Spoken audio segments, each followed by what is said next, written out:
Hey guys, welcome back to Vanishing Gates. As always, I am your host Jay, into the weird, the strange, the unexplained, true crime, whatever we want to talk about and banter.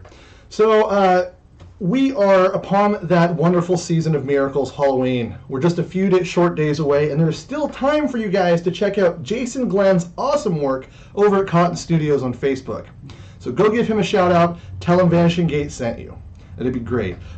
Jack and Paco can't be here right now for whatever reason. We have our show Saturday we're going to talk about a bit of the history of Halloween. And then we will do a special Tuesday Halloween live episode from my front yard as I give out candy to trick-or-treaters because I've always wanted to do that. It just seems like a good idea. Jack won't be here, but me and Paco will probably be carving pumpkins so you guys can judge and tell us what you think of those. And there's still time to enter our raffle for the Cthulhu and Loch Ness Monster crochet little dolls that our viewer made. And hit me up after the show if you want information on how to sign up for that. We'll do our live raffle Saturday during our show.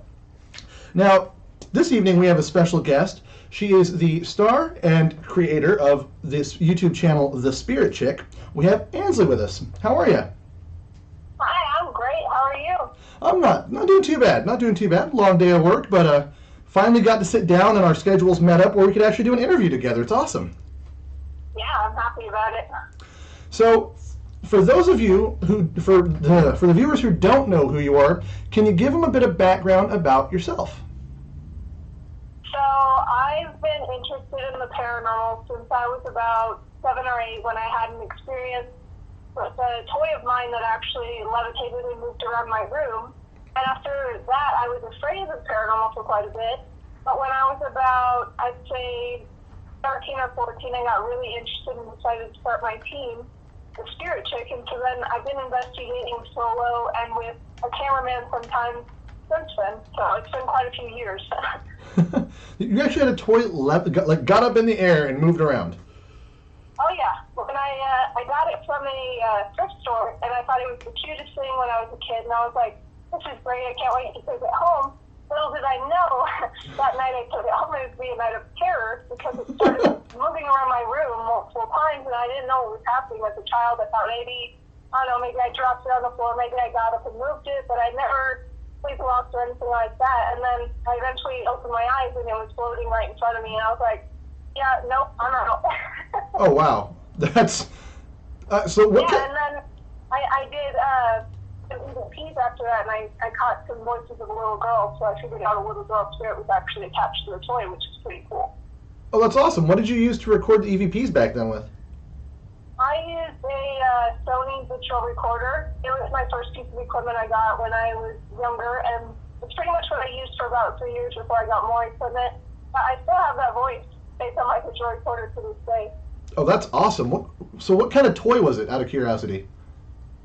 It was a white stuffed cat, just like not like a taxidermy stuffed cat, just like a stuffing, just like a fluffy white cat. Oh, okay. It's weird, so maybe something like a doll would have that sort of energy, but it really shows that any object can have that kind of attachment or energy to it. Yeah, that beckons back to like Robert the Doll and Annabelle for sure. Except not so harrowing, just kind of dissettling probably, huh? Oh yeah, definitely. Okay, well, that's really awesome. So you started a team after that, you said? Yeah, my best friend at the time, we started a team. She had some experiences also when she was younger, and so we got interested in it, started reading books, started watching those shows on TV, started learning about it more and researching it, and we decided, why don't we start a team and see what we can uncover? Then a couple years down the road, it just became me, and so I've been solo for probably about 4 years now investigating. Oh, that's awesome. So what's the first place that you would consider an active place that you investigated, aside from that EVP with the stuffed animal? A place that I have investigated or I would like to? No, what was your first, the first real investigation you did? Oh, okay. So there was this place in Santa Cruz, California. There was this abandoned, I would say it's an abandoned house. It was on the property of this hotel that kind of went into the redwoods type thing. Mm-hmm. And I went exploring out there when I had my digital recorder after the experience with the cat. And when I went to this house, I was with my older brother at the time, and it was like broken windows, and there was like pentagrams drawn in red on the ground and all kinds of stuff like that. It was really creepy, but for some reason I was really drawn to it. So we went into the house, and it was kind of like a little mini investigation. We were getting weird feelings, and we did a visual recorder session, and I actually caught this EVP of like a raspy male voice that says, when I ask, is there anybody in here, it says, go away. And it's like so clear. That was my first real Class A EVP.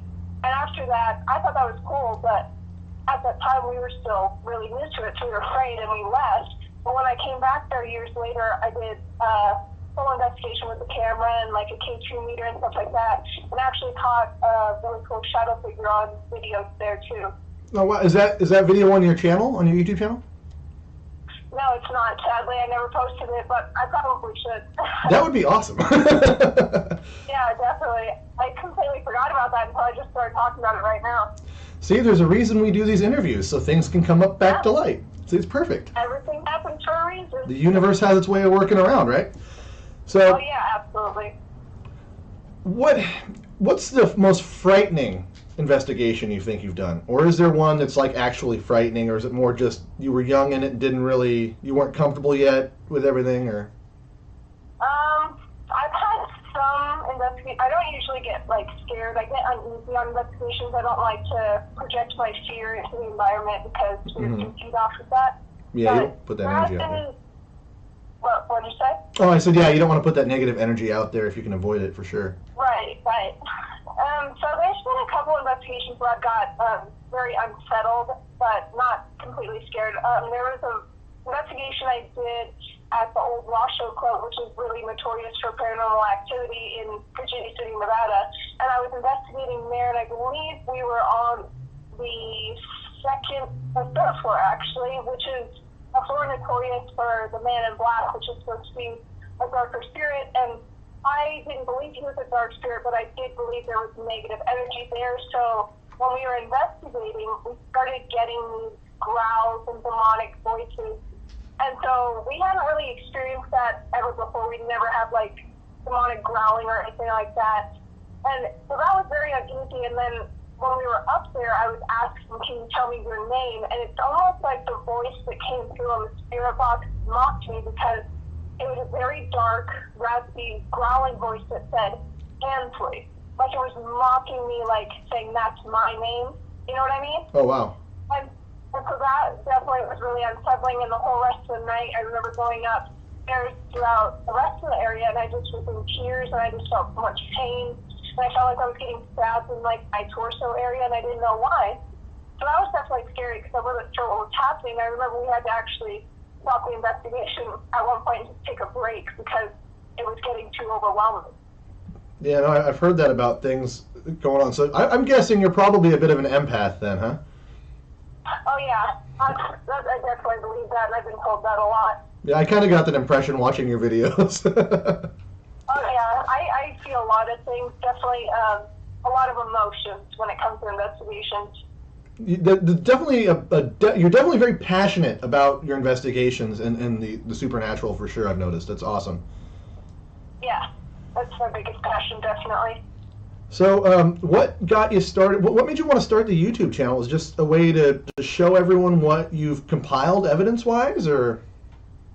Yeah, I mean, once me and my friend who started the team at the time, when we learned about, all these paranormal shows, because I didn't know these shows existed. I didn't know paranormal investigating was the trend, and people went out and did it and caught evidence and shared it with people. So then we thought, well, okay, we see all these people gather their evidence, but what about ours? What if we catch something amazing and it's a different experience than what anybody else has ever had happen, and we want to share that with people? Because I do believe that when it comes to paranormal activity, it's very uniquely based around our energy and our experiences and stuff like that. So I don't think any experience is exactly the same as another. Mm-hmm. I think that's really kind of what made us want to do that, is just to see what we could catch compared to other people and see what we would experience. That's awesome. I totally understand that. I think that's why a lot of those guys started the trend of the shows anyway. I don't even watch television, so I mean, I did watch like Ghost Hunters and stuff back in the day, but anymore it's, I got my gear and stuff that just sits on the shelf. Yeah, I agree. I watch it all the time, but then once you get more involved in it, you kind of find your own way of doing it, and it doesn't always coincide with what everybody shows on TV, because honestly, a lot of on TV is very negative, showing dark things, and that's not what the paranormal is to me. I think there's a lot more positive spirits and a lot more positive things in the paranormal that people should be focusing on, and not just showing stuff too dramatic or make it entertaining. I think that's why I really stopped watching those kind of shows too. Yeah, the other thing too, when I do an investigation, I don't want to have the influence of what I've seen on television being what guides me in how I investigate. Absolutely. Because, I mean... Totally changes what you can get on investigation, and it can totally, I don't know, in the sense of if the paranormal is tied in with our mind in manifesting things that we think, it can totally influence what you find on investigation. Yeah. So, how often do you go and do investigations, would you say? I try and go as often as I can, as often as life lets me. If I could do it every day, I would. I always feel in tune every single day with just my body without equipment, but going out to investigate, I try to go and do a big investigation a couple times a month when I have enough time. I've noticed you have this very Batman-esque utility belt for equipment. Oh yeah, that's what I'm notorious for. So can you tell our viewers a little bit about some of your equipment, your favorite gear, and how it works a little bit? Or what it does, yeah, anyway. So let's see. I really enjoy using the spirit box, the FD7, not the FD11. Mm-hmm. The FD7 spirit box, it kind of scans over radio frequencies and allows us white noise where spirits can be heard because they speak at a different frequency than we can normally hear with our own ears unless it's disembodied. And so I really like to use that because I've had a lot of luck with it, and a lot of times I usually don't get interference, so it's usually very intelligent voices that get on that. So that's definitely my go-to piece. I also like to use the millimeter with the REM in it, which means the millimeter is an EMF detector. It's just like a K2 meter or anything like that. It just measures spirit energy because spirits are said to be made up of different amounts of EMF. And so whenever a spirit gets close to it, it will make noise and sound and show numbers to show how high the energy that they have is. And so I like to use that. But honestly, I'd say my favorite piece is the body. Because when the body's trained correctly, I think it's the strongest piece. As long as you can distinguish what is from feeling or what your mind is creating, rather than going off of that, you need to go off your intuitive feeling and what you truly feel, not in the sense of what your mind is thinking. You need to cancel out your mind when it comes to paranormal and just feel with your energy. And if you can train your body to do that and not be afraid and not show fear, I think it's our strongest piece of equipment for sure. Definitely. I mean, we're basically big bags of water. We're just a giant antenna, so... Yeah, exactly. Yeah, I definitely have those situations where I can't go into a place. It just makes... my body just goes, no, you're not going in there. Does that happen to you very often, where you just cannot enter a place?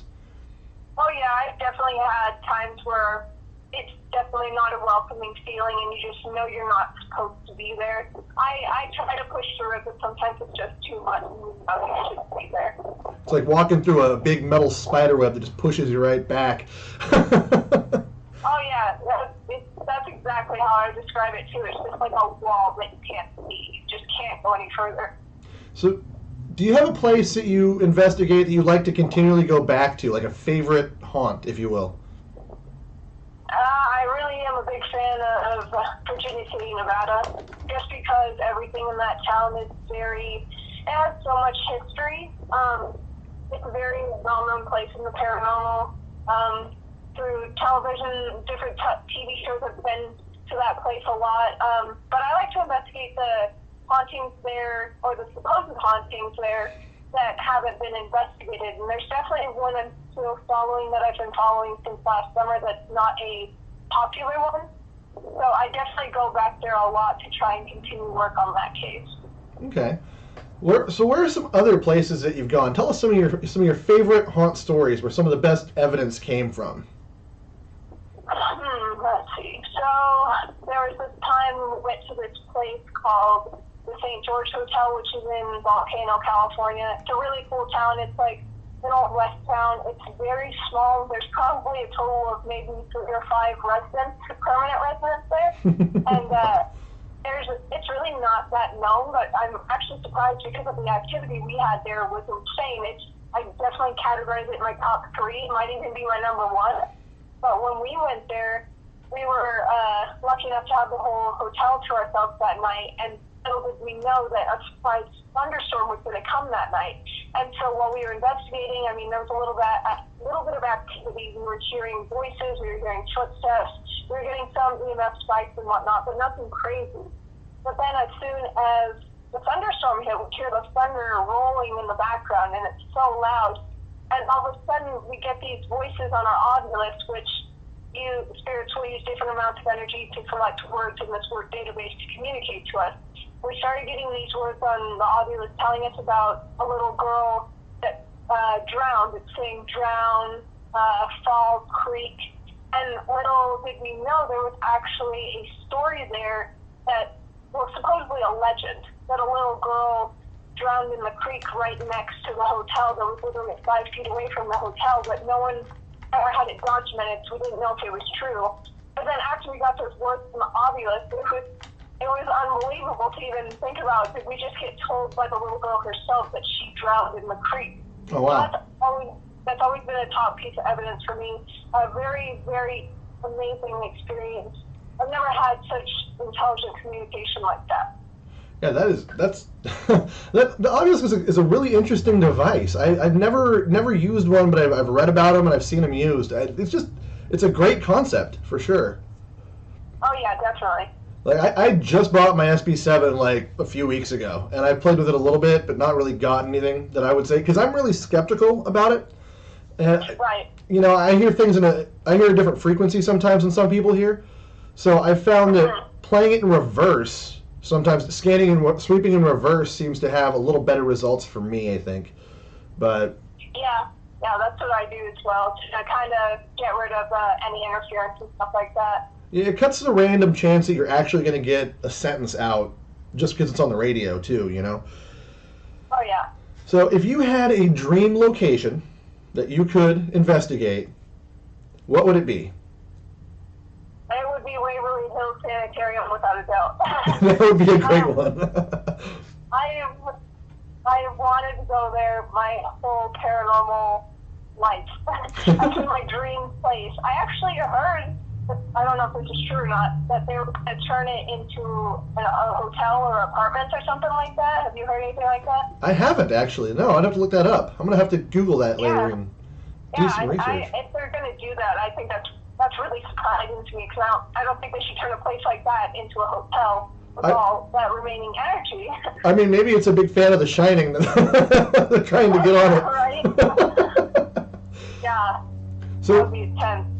That would be insane because, I mean, no pun intended, but it's an asylum. But, that was a good one. that was accidental. That was good. I'm on fire today. Jeez. Yeah, no, I would love to go there. That'd be great. There's so many cool places, like, and not everywhere just in the States. Is there anywhere outside of the States that you'd really like to investigate? I'm not really familiar with a lot of specific locations out of the States, but like I would really love to investigate Egypt just because of all the energy there, and a lot of people claim there's very strange EMF around the pyramids and stuff there. I've always wanted to check that out. That'd be cool. Do you remember the show Destination Truth? Yes. Okay, so yes, Rex Williams, who was on the show as a medic, and it was just on the show, he was actually on our show talking about, I think he was at Angkor Wat, and he actually got attacked by an entity there. And he told he told a really cool story about it. He's a California guy too, so he's somebody you should check out. And if you can get a hold of him, chat with him about that experience. It's kind of harrowing. His ordeal he went through. Definitely one of those that raises your arm hairs for sure. Like, so, really? Yeah, and I've heard lots of stories about like Thailand and yeah, I mean, you can find him he's on Facebook and on Twitter and stuff. So He's not too hard to get a hold of. I'm not saying guys in chat and watching don't just go and stalk the guy. I mean, if you have something to talk about, go for it. Same with Ansley. Don't just go stalking. It's cool to be a fan. It's cool to get to know somebody, but we don't need to send any weird things we don't need weird things on our porches. We don't, just saying. Right. Always leery that's going to happen because I'm an idiot, and on my website I put my physical address, and I just haven't taken it down. Why? Why would you do that? I'm not really scared of anything aside from sharks. Oh, gee. And carnival rides. They just settle me greatly. Can't do carnival rides. That's a new one, too. Have you seen who puts those things together? They're not safe.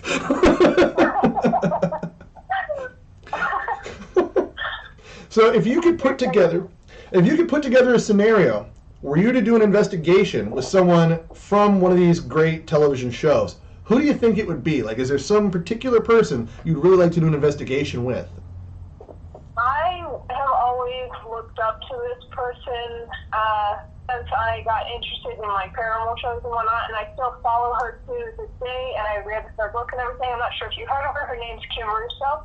I don't think I know that. Yeah, she has this show. I don't know if it's still going. I think it was discontinued, but it was called The Haunting of, and she would investigate celebrity claims and celebrity experiences like that. And she was a psychic medium. But her approach and her mindset about everything is kind of very in tune with how I think about the paranormal and how I approach it. She's very about helping spirits, about crossing them over, not for money, not doing it for anything selfish, and I've always really respected that. So if I could choose anybody, I would definitely choose her. Or I would also love to go on an investigation with Josh Gates, because he's really awesome. I have a feeling that would be hard to take things seriously hanging out with Josh Gates. I agree, yeah. Which would make it even better. It would make it even better. Yeah. So, how about California locations that you haven't been to that you'd really like to investigate? California. Let's see. I've always wanted to check out Alcatraz, definitely. Yeah. Also, the Winchester Mystery House. I've heard a lot about that as well. But I just think those would be cool places. I would go to any location I can find, even if it's not notorious. I just like to go in and see what I experience compared to other people. But I would really, really love to check out Alcatraz. I can heard so many stories about it. I went and it was awesome. I didn't get to go ghost hunting clearly, but I mean the energy is there. You talk to the guards and they say, "Oh, it's not haunted," but you're walking around and you just feel something off in the air. It's a gorgeous place with the structure, even though it was such a dark thing in history. It's still a gorgeous structure, gorgeous building, gorgeous island. It's a really strange kind of beauty. Yeah. What kind of feelings did you get there? It was just a perpetual you're being watched, but then again, I was in a prison, so... Right, yeah. It might just be how it's made, but you do feel a little bit... There's certain spots, and you can't go everywhere on the island, and I hear that they do, once in a while, they let certain people investigate, but it's not open for investigation, so it's a little different. But... Right.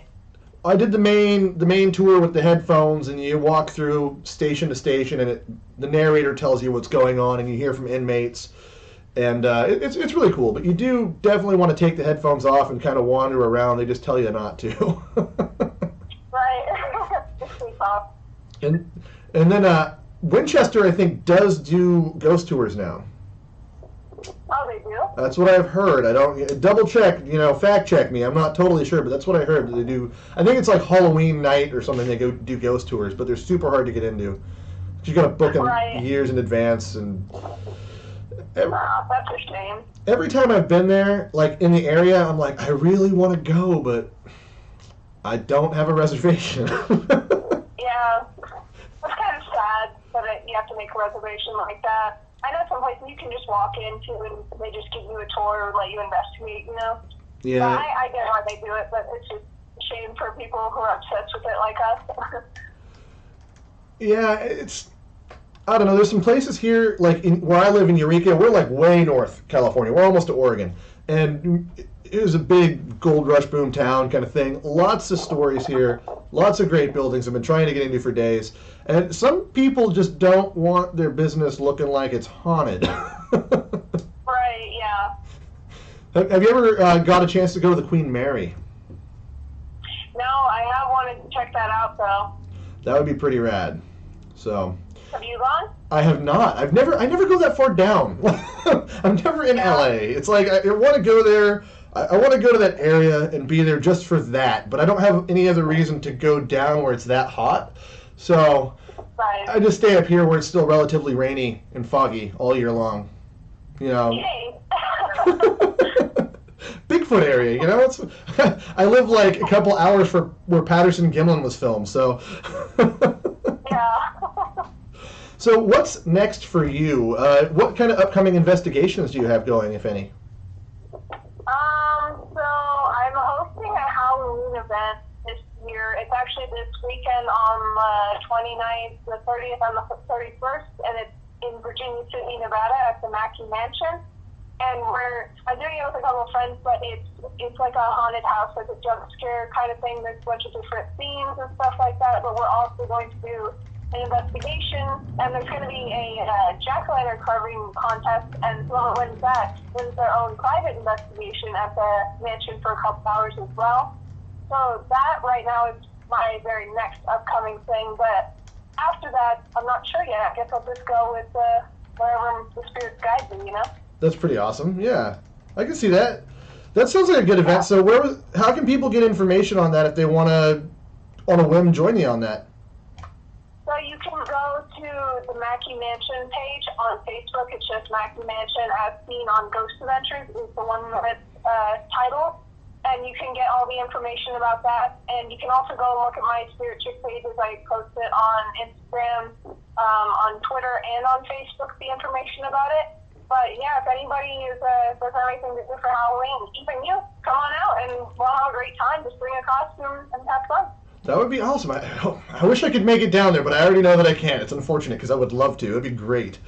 Well, maybe next year. And I mean, I would totally win the pumpkin carving competition because I am a nut for Halloween. I go a little crazy. Oh, really? I go a little crazy. My whole front yard, both sides of it, is decorated but not done yet. So. Really?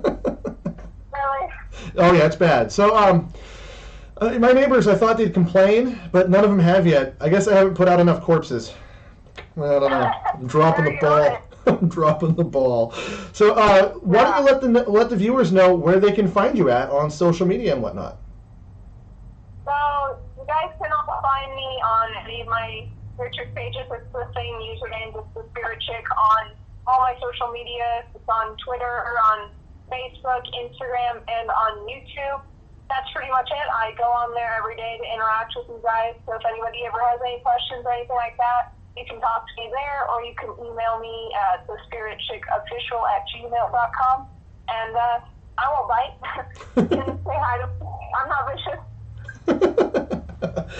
Well, thank you so much for joining us, Ansley. I'm glad we finally had a chance to do an interview with harrowing schedules. So long.